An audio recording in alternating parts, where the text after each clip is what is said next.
আসসালামু আলাইকুম। ফাহাদ মম লাইফস্টাইল চ্যানেলে আপনাদের আরও একবার স্বাগত।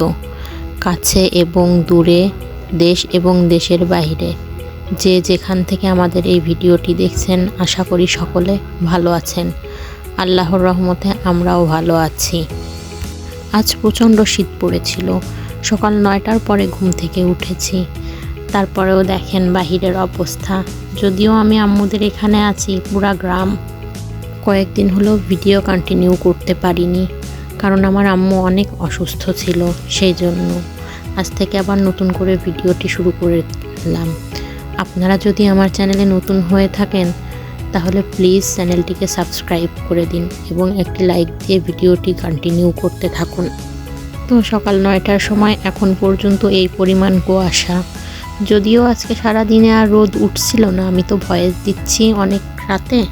তার কিছুক্ষণ পরেই দেখি আমার কাকি পিঠা নিয়ে এসে হাজির। শীতের সকালে গরম গরম চিতই পিঠা, মাংস দিয়ে কি অসাধারণ টেস্ট। সকালে মা ছেলে মিলে গরুর মাংস দিয়ে পিঠাটা খেয়ে নিলাম। হালকা পাতলা একটু নাস্তা হয়ে গেল।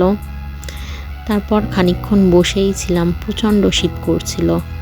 তার মধ্যে আবার চুলায় খিচুড়ি দিয়েছিলাম, খিচুড়িটা হয়ে গেল। গত রাতের মাংস ছিল এবং তার সঙ্গে আচার দিয়ে মেখে ছেলেকে একটু খাইয়ে দিলাম, সাথে নিজেও কিছুটা খেয়ে নিলাম। যদিও এত শীতে খেতেও ইচ্ছা করছিল না, তারপরে তো কিছু করার নেই, কারণ খেতেই হবে। তারপর খেয়ে দিয়ে কিছুটা রেস্ট নিচ্ছিলাম। মাঝে মাঝে চুলায় আগুন জ্বালিয়ে মা আর ছেলে মিলে আগুন পোহাচ্ছিলাম, কারণ প্রচণ্ড শীত। তারপর বসে থেকে আবার দুপুরে রান্না করতে চলে আসি। যেহেতু আম্মু অসুস্থ, তেমন কিছুই রান্না করছি না, ভালো লাগছে না। শুধু একটা ইলিশ মাছ কেটে জাল করে নিলাম আর কিছুটা ভাত রান্না করে নিয়েছিলাম। এটা দিয়েই মা আর ছেলে দুপুরের খাওয়াটা শেষ করব, কারণ আব্বু নাই, আব্বু খাবে না, আম্মু অসুস্থ, সেরকম একটা খাচ্ছে না। শুধু আমি আর বাবু। কালার দেখে হয়তো রান্নার কালার দেখে আপনারা বলবেন কালারটা এরকম কেন। আসলে কাঁচামরিচ কেটে দিয়ে রান্না করেছিলাম, এজন্য রান্নার কালারটা এরকম এসেছে। তাড়াহুড়াতে আর এত শীতের মধ্যে বাটাবাটি করতে একদমই ইচ্ছা করছিল না। সব কিছু কেটে শুধু একটু জিরার গুঁড়া দিয়েই রান্না করে নিয়েছি, যাতে কোনো মতো একটু বাবুকে খাওয়ানো যায়, এই আর কি। তারপর বিকালবেলা বাবুর জন্য একটু সুজি রান্না করছিলাম। সে সুজি খাবে, তো সে আবার সুজির মধ্যে পানি দিলে একদমই খেতে চায় না। দুধ জাল করে রেখে চুলোর মধ্যে দিয়ে রেখে চলে গিয়েছি, দেখি একদম দুধটা শুকিয়ে গেছে। কি আর করা, আবার দুধ বের করে তারপর তার জন্য সুজি রান্না করলাম। বাবু ঘুমোচ্ছে, বলেছে ঘুম থেকে উঠে সে সুজি খাবে তার বিকালের নাস্তা হিসাবে। রান্না শেষ করতেই বাবু ঘুম থেকে উঠে গিয়েছিল।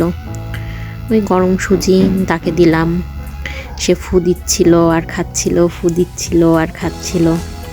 ছোট মানুষ তো, যদিও বেশি একটা খায় না, তারপরেও বায়না, যেহেতু অনেক দিন গরুর দুধ খাওয়ানো হয় না, আম্মু একটু কাউ মিল্ক দিয়ে সুজি রান্না করে দাও, যখন যেটা আর কি ওর মন চায়।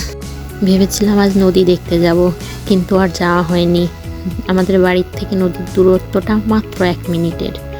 তারপর বিকালে দেখলাম কি সবজি আছে, পরের দিন রান্না করার জন্য গুছিয়ে রাখবো। যদিও এতটা ঠান্ডা পড়ে যে সকালবেলা উঠে সব কিছু করে রান্না করতে অনেক কষ্ট হয়ে যায়। তারপর গাছ থেকে কিছুটা পুঁইশাকের ফল ছিঁড়লাম। আর দেখলেন তো লাউয়ের গাছে লাউ আছে, কিন্তু ওটা ছোট, ছেঁড়ার মতো না। আমি কিছুটা কাঁচা পুঁইশাকের ফল ছিঁড়ে নিলাম। পাকা ফল আমি খেতে পারি না, এজন্য কাঁচাটাই খাই। পাকাটা মুখের মধ্যে কেমন যেন লাগে, শক্ত, কেমন একটা শব্দ হয়। কাঁচাটা মাছ দিয়ে একটু চচ্চড়ি করে নিব সকালে, এই জন্য এখনই ছিঁড়ে রাখছি। আর এই যে সাথে অন্যান্য আব্বু কি সবজি করেছে, সেগুলাও আপনাদেরকে একটু দেখিয়ে দিচ্ছি। তো সবাই ভালো থাকবেন, সুস্থ থাকবেন, আমাদের জন্য দোয়া করবেন। আল্লাহ হাফেজ, আসসালামু আলাইকুম।